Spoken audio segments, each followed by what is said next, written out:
Hi, everybody. Welcome back to another 12 Responds question and answer period. I'm Target 12 investigator Tim White, joined by my colleague Ted Nesi. Ted, did you lose power last night?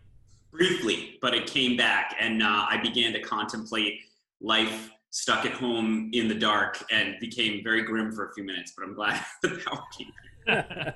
Yeah, that is depressing. And well, as you may have gathered, this video we're recording on a Tuesday morning, April. What is today? April 14th. 14. Yeah. Wow, hard to keep up.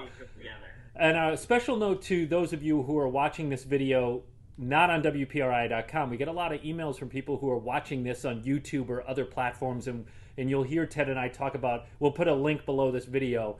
To find those links, make sure you go over to WPRI.com, and all these videos are under the 12 Responds category. So make sure you go there so you can see the links in case you're watching this on YouTube or something like that. All right, Ted, let's get to our first question.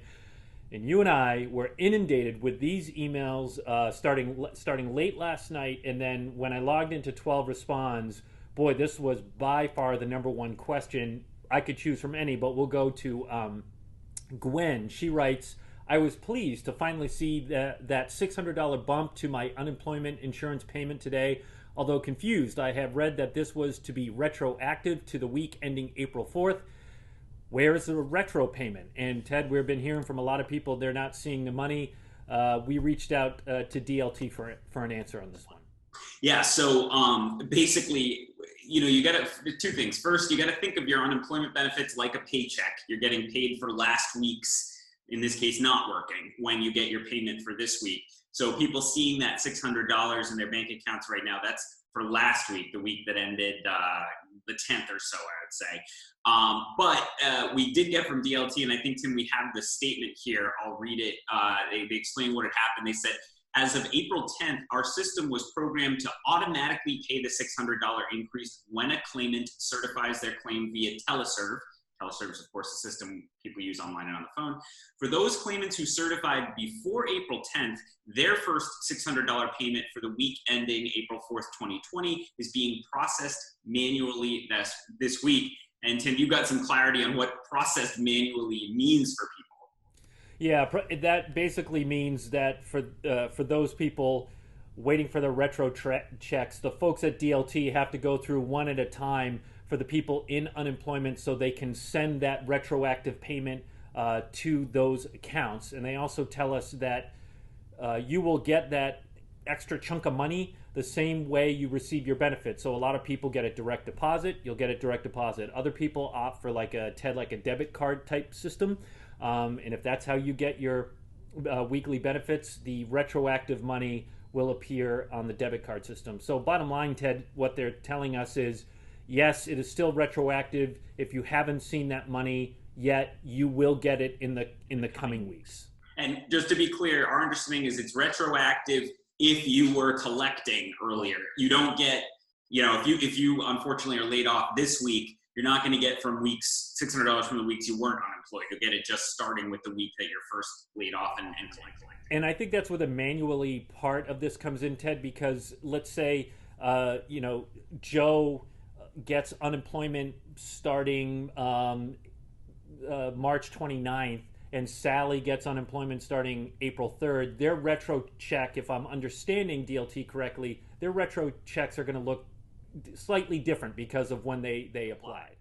Yeah, so I think, obviously it's important to keep an eye on it. I think as you can see, we're saying here, hearing from you guys when you get these payments and you see something you have a question about helps us. We asked first thing this morning for DLT to explain to us how this was working. So keep an eye on your accounts. I would say it sounds like give it through the end of the work week before you start to wonder if you've been missed in the queue, because manually is manually. So it sounds like DLT is having to go through and just one by one push out the retro $600 to a lot of people. And that, as of today, we have about 150,000 claims for unemployment in Rhode Island in the last month. So that's quite a few people they're going to have to look at. Right, and we should also mention that you don't have to do anything else when that's manually on their end, as we said at DLT, so you don't have to reapply or anything like that. Our understanding is you should be getting that one. All right, Ted, let's move on to our next question. I'll field this one, Ted, real quick. We've been getting a lot of questions now on DMV. Yesterday, I got a question from somebody that they weren't able to make an appointment until next year at DMV through their online reservation system. And the reason it looks that way is because they're only, a spokesperson tells us they are only booking reservations 3 days out. In case the governor or whatever decides to shut it all down, they don't want to have a bunch of reservations in the queue and I guess then have to cancel them. I don't know. So you can only see a 3-day window, and those spots, we're being told, are filling up very quickly. If you can't get a reservation and you really have to get in there, then you can go to not this website, but this one. And once again, I will provide a link to it. They're saying if you just can't get through, you've been trying and trying, to their online reservation system, which, by the way, is right here. Oh, that's online services, not reservation. But anyway, if you can't get through to their online reservation system, go to this feedback and questions page, fill out the form, and they say someone will get back to you and help you out there. And also another note on this topic, we're getting a lot of emails from people, including Mark emailed me this morning that he was worried about his registration expiring and he doesn't want to get pulled over, get a ticket, that whole thing. Don't forget that the governor did extend registrations that are expiring for, I believe it is 3 months through June. Who knows, that could be extended even further, and that includes driver's licenses as well. So deep breath. If that's about to expire, you don't have to sweat it too much. Okay, Ted, next topic. We'll have you field this one. I'm going to read an email from Paul, Ted, just to get the conversation going. He wrote, Governor Gina Raimondo initiated a $10 million loan program to help out Rhode Island small businesses. As of 5 p.m. Monday evening, the fund has run dry due to the number of applicants applying for these loans. And Ted, you tweeted about this one yesterday. That money just went quickly. Yeah, I mean, this program the governor had announced Monday morning this is all part of the Paycheck Protection Program at the SBA, the PPP. It's another thing that Congress just created in the CARES Act, which is the same law that did all the changes to unemployment we've been talking about. And it has multiple steps. So for employers that want to get a PPP loan, which might be forgivable if you keep people on your payroll, you're supposed to first go to your own lender if you have a bank you work with regularly and apply through them, whether it's Bank of America, whether it's a credit union, Citizens, whoever. They've been pretty swamped, but then the reports have been that some small businesses and nonprofits were reaching out to banks, and the banks were saying, you don't have enough of a business relationship with us to do it. So they felt like they were out of luck. So the governor says she reached out to Goldman Sachs. They said they put $10 million up through a third-party group to do some loans for Rhode Island small businesses, and that was gone in 7 hours or less yesterday because there's just so much demand. I must admit, I don't have a great answer for people right now, small business owners and nonprofits trying to navigate this. There's a national problem because the Congress only put $350 billion behind this program in the CARES Act, and there's concern that will run out this week. The Republicans are pushing to add more. The Democrats so far say they will add more, but only if other things are in there, like money for states and cities. So that's a whole fight in Washington. So I would just say continue to reach out to your lenders, touch base with your bank. If you don't have a bank to work with on this, keep your eyes peeled for if more loan programs like the Golden one was yesterday. But there's just huge demand and not enough money right now, or at least not enough ability to get those loans. And this is, we had, Ted, as you remember, we had General Treasurer Seth Magaziner on Newsmakers this week, and we talked about all the different programs, and he urged people to go to the Rhode Island Commerce website.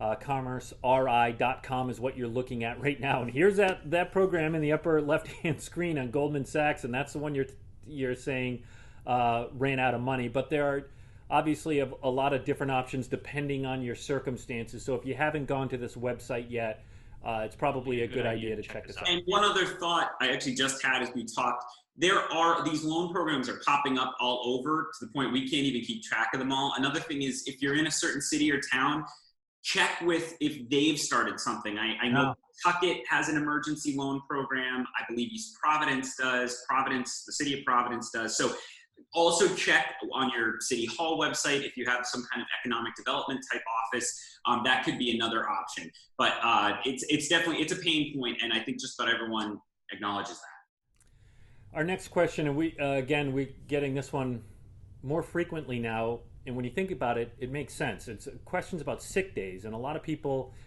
they have to stay home to care for a loved one, or they're sick, and the sick days that they get from their employer is running out, and they're starting to get a little anxious about all that.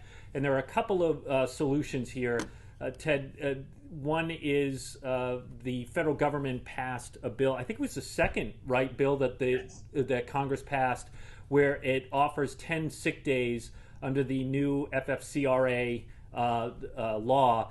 I believe this is only, Ted, for people who work for employers of 500 employees or less. Is that right? Correct. The Families First Act gave 10 paid sick days to everyone whose employer is 500 employees or less. For the employer, you get reimbursed through a tax credit. That's how they set that up. For the employees, though, that is 10 sick days. As always, it can be complicated. If you're sort of a standard full-time worker, I don't see why it wouldn't apply to you. If you're part-time, if there's some complications to your circumstance, you're going to want to check with your own HR department. And then Rhode Island, of course, also has its own state paid sick days law, which applies to all employers with 18 or more employees. So between the two of those, I would say the vast majority of full-time workers in Rhode Island ought to have at least 5 paid sick days under the state law or 10 under the federal one. Then, of course, there are other options. If you're stuck at home, you can try TCI, the Temporary Caregiver Insurance Program, because you're at home caring for somebody. You can also potentially apply for one of the new unemployment programs, again, because you can't go to work because someone is at home. But, again, we freely admit, some of these answers aren't clean because the situation isn't clean. There's multiple programs, and you have to kind of tick through them to try to figure out which will help you the best. And let's tick through a couple of quick questions that we're getting kind of frequently. In Ted, into the 12 response system, we are still getting a lot of people who say that they're been told to call into DLT through teleserve, which you referenced earlier in this conversation, as they do their weekly certification of their unemployment so they can continue to receive benefits. When after teleserve tells them to call in either online or on the automated phone system, they can't get through because call volume is so high.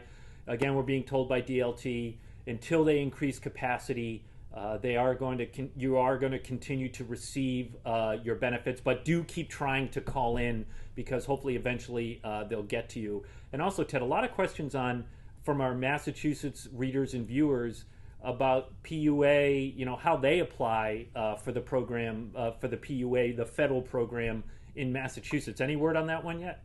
I checked the website this morning on the Massachusetts Department of Unemployment Assistance, and there's been no change to their guidance since late last week. It sounds like, for whatever reason, Massachusetts is having, this is the department's website you can see now, that second box there, important unemployment benefits and coronavirus. This is where they're posting their updates.